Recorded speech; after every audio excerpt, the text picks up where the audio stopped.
जो हम लोग को किताबों में नहीं मिलती है पढ़ने को, या बैंडेड क्वीन मूवी भी थी, उसमें ये सब हम लोगों को नहीं जानने को मिला जो आपने नई बातें बताई। और हम सब नेताजी के ऋणी हैं कि उन्होंने एक बहुजन महिला को एक ऐसे स्थान पर पहुंचाया जो इतिहास में किसी नेता ने नहीं किया था। तो हम सबको उनको धन्यवाद देना चाहिए।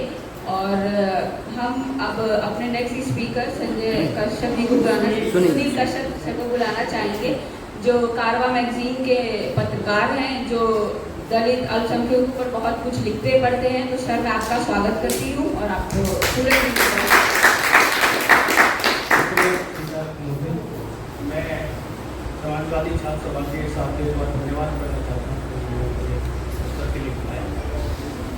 दोस्तों, उमेश फुलन जी के संघर्ष से आप तरफ से बहुत सारी बातचीत हो चुकी है और अभय मिश्रा जी ने और तूफानी निषाद जी ने बहुत सारी बातें की है। देखिए तूफानी जी दोनों के साथ में एक लंबा समय उनका गुजरा है और उनके संघर्षों से बहुत प्रोत रहे हैं। उनकी बहुत सारी बातों को उनसे खुद की जवानी उन्होंने सुनी है, तो हम लोगों को सबको सुन के बहुत अच्छा लग रहा था जब हम वो सारी की सारी बातचीत कर रहे थे। मैं अपनी बातचीत एक छोटे से किस्से से शुरू करूँगा। मेरे गाँव में एक महिला थी जिसका नाम फुल्लो वाल्मीकि था। फुल्लो वाल्मीकि की कहानी ये थी कि फुल्लो वाल्मीकि ने 89 में प्रधानी का चुनाव लड़ा था और उस समय प्रधानी में रिजर्वेशन नहीं आया था। प्रधानी पंचायती राज में उत्तर प्रदेश में 1996 में रिजर्वेशन आया था, लेकिन फुल्लो वाल्मीकि एकमात्र महिला जो है चुनाव लड़ रही थी, जबकि बहुत सारे और उसमें महिला रिजर्वेशन भी नहीं आया था। तो उसमें बहुत सारे पुरुष चुनाव लड़ रहे थे और उसमें ज़्यादातर जाट प्रत्याशी थे, ब्राह्मण प्रत्याशी थे। तो फुल्लो वाल्मीकि जब चुनाव लड़ रही थी तो उस चुनाव में बहुत सारी गोलियां चली थी उस पूरे चुनाव में, और फुल्लो वाल्मीकि जो लीड कर रही थी, बाकी जो नॉन जाट जातियां थी उनको लीड कर रही थी और उस चुनाव में वो अच्छी फाइट करती है, हालांकि चुनाव वो हार जाती है। ये बात मैं इसलिए बता रहा हूँ कि बाद के दिनों में जब हम फुल्लो ताई उनको बोलते थे, तो फुल्लो ताई से जब हम मिलते थे तो हम पूछते थे, फुल्लो ताई आपको ये प्रेरणा कहाँ से मिली, आपको ये सब ये जज्बा टाइम पे कहाँ से आया?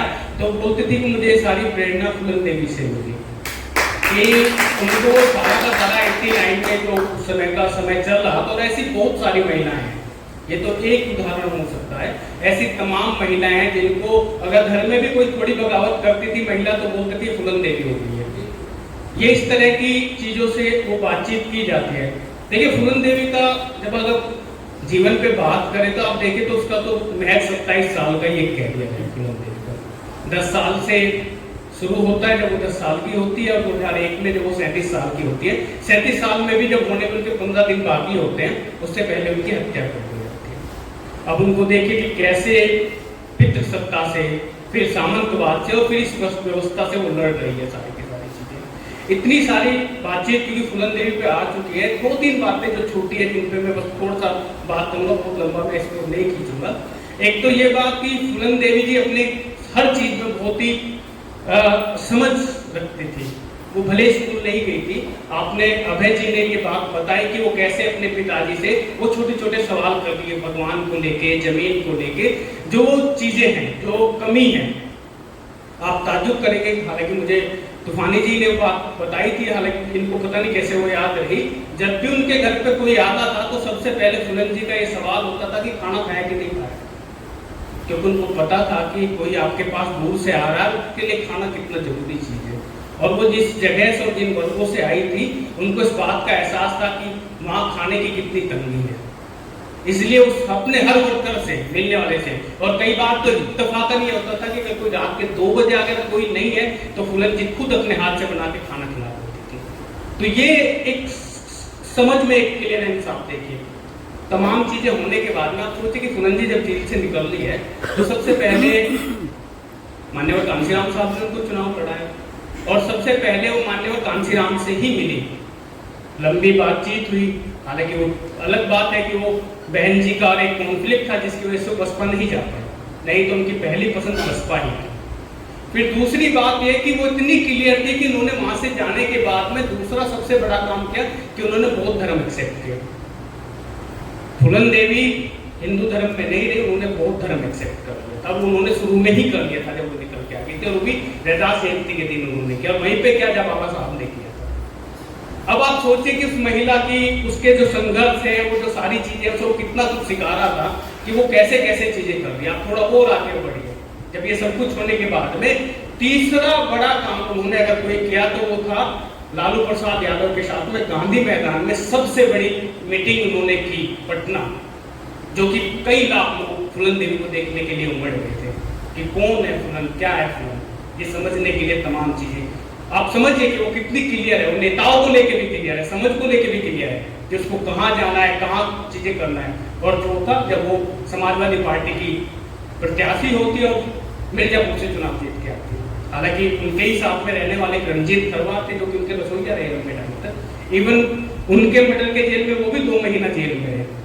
रणजीत खरवार बताते थे कि उनको जब बहुत सारे लोग परेशान करते थे मिर्जापुर में, वो मिर्जापुर के रहने वाले थे, और फूलन देवी खुद आई और उन्होंने डांट के कहा करोगा को कि तुम चाहते हो तो फूलन दोबारा से बंदूक उठा ले, ये मेरा भाई है, अगर मेरे भाई को कुछ हुआ तो मैं कुछ भी बर्दाश्त नहीं करूंगी। और इस तरह की चीजें वो खड़ी होती थी इन सारी चीजों को लेकर। आगे बढ़ती है, एक यात्रा शुरू होती है, एक चुनाव जीतती है, दूसरा चुनाव हार जाती है। उसके बाद में जब वो चुनाव फिर तीसरे चुनाव में जीत के आती है तो बहुत कम समय का रहता है कि 99 में चुनाव जीतती है और 2001 में उनकी हत्या हो जाती है। लेकिन उस समय तक समाजवादी पार्टी के बीच में उनके कॉन्फ्लिक्ट शुरू हो चुके थे। ये सब जग जाहिर है कि अमर सिंह के साथ में उनका कॉन्फ्लिक्ट था, और अमर सिंह के साथ में जब उनका कॉन्फ्लिक्ट था तो उन्होंने जो है उनसे टिकटों की मांग की थी, और अमर सिंह ने कहा था कि तुम हमें मत सिखाओ कि पार्टी कैसे चलती है, टिकट कैसे दिए जाते हैं, ये हम डिसाइड करेंगे। और इस बात पे तमाम तरह की बातचीत है, और ये कहा जाता है कि फूलन देवी ने अमर सिंह को उस सभा में थप्पड़ मार दिया था। ये जग जाहिर है। और उसके बाद में उनके जीवन पे खतरे भी बढ़ने लगे थे, चीजें हुई हैं।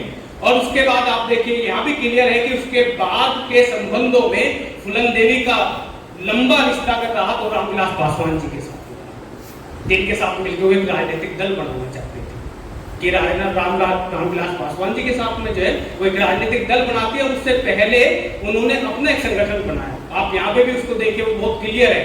कभी सोचे कि मल्ला क्या है कि आज के समय में मैं गुरुराज निषाद को या महर्षि कश्यप को लेके चल रहे हैं, लेकिन फूलन देवी ने इन दोनों आइकॉन को नहीं रखा। उन्होंने रखा तो वो भी प्रतीक का रखा अपने, और वो रखा एकलव्य का। उन्होंने एकलव्य सेना बनाई, और एकलव्य सेना के गांव-गांव मल्ला कश्यपों के, धीवरों के, कहारों के उन्होंने गांव-गांव बाकायदा फार्म पहुंचवाए, जिसे कि सदस्यता के लेके बहुत सारे फार्म पहुंचाए गए गांव-गांव के।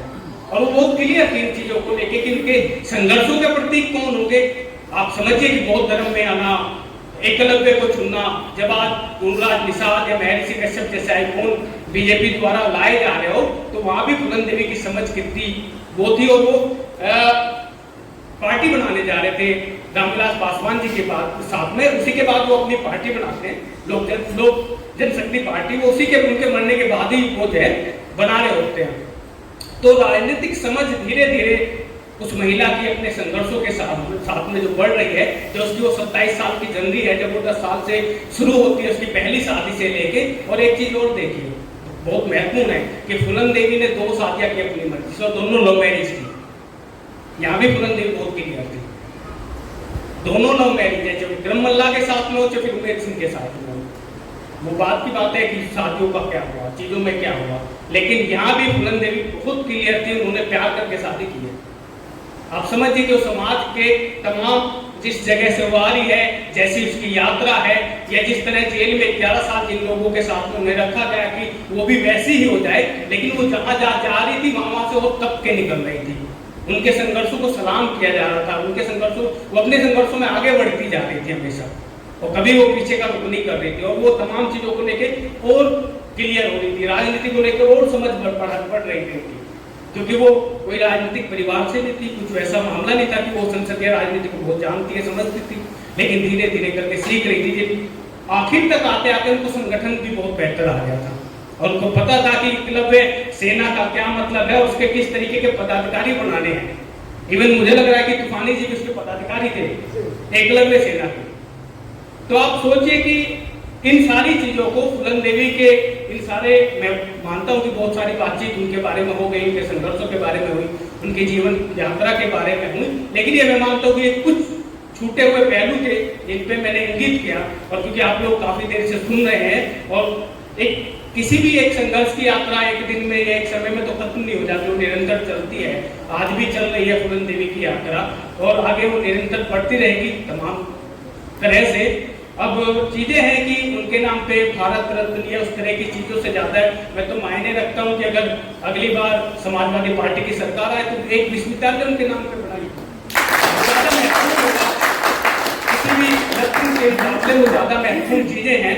एक बात मैं कोट करना चाहूंगा कि फूलन देवी को आप यहाँ से भी समझिए कि कर्पूरी साहब एक बात कहते थे, जिस बात को मैं मानता हूँ और जो हम काम की हिकारत के बारे में देखते हैं, जब जाती है काम में जाते हैं और उनसे जो उन काम के प्रति नफरत की जाती है, हिकारत की जाती है, तो कर्पूरी कहते थे कि मैं जिनकी वकालत कर रहा हूँ मनहीन है, तनहीन है और धनहीन है।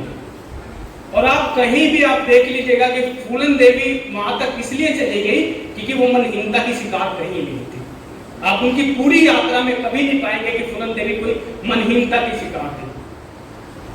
वो जहां भी थी दम से थी, उनकी जितनी समझ थी वो आगे तरफ बढ़ रही थी और आगे बढ़ा रही थी अपने आप को।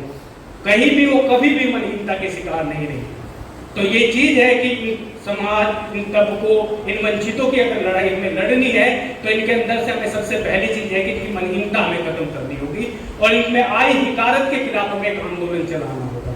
जब तक वो हिकारत के खिलाफ में एक आंदोलन नहीं चलेगा, जो कि जातियों के प्रति गालियां बनी है, अगर वो आप नहीं लाएंगे, उसकी बराबरी का नहीं करेंगे, और ये हिकारत का आंदोलन नहीं है, ये आंदोलन अपने आप को नागरिक बनाने का, भारत के नागरिक बनाने का आंदोलन है, जिसको कि हमेशा आप देखिएगा कि अखिलेश यादव जी हो या मायावती जी हो, जब भी वो ट्वीट करते हैं तो उनकी सबसे पहली लाइन या सबसे हर ट्वीट के दूसरी तीसरी लाइन आपको आत्मसम्मान मिल जाती है। वो इसलिए क्योंकि आज भी इन समाजों की लड़ाई, इस पूरे तबके की लड़ाई आत्मसम्मान ही है। रोजगार, महंगाई ये बहुत दूर है। जिस समाज को आज तक सम्मान नहीं मिला है उसके लिए रोजगार और महंगाई और भुखमरी बहुत बाद में आती है, बहुत पीछे खड़ी हो जाती है। सबसे पहली लड़ाई है तो आत्मसम्मान की लड़ाई है और उसके लिए हम सबको फूलन जी से प्रेरणा लेनी होगी, कर्पूरी साहब से प्रेरणा लेनी होगी, मुलायम सिंह यादव से प्रेरणा लेनी होगी, उन तमाम लोगों से प्रेरणा लेनी होगी जिन्होंने इन संघर्षों को आगे बढ़ाया। बाबा साहब से प्रेरणा लेनी होगी और ये पूरा का पूरा जो आत्मसम्मान का आंदोलन है इसको हमें आगे बढ़ाना होगा। इसी बात के लिए आप सबका धन्यवाद।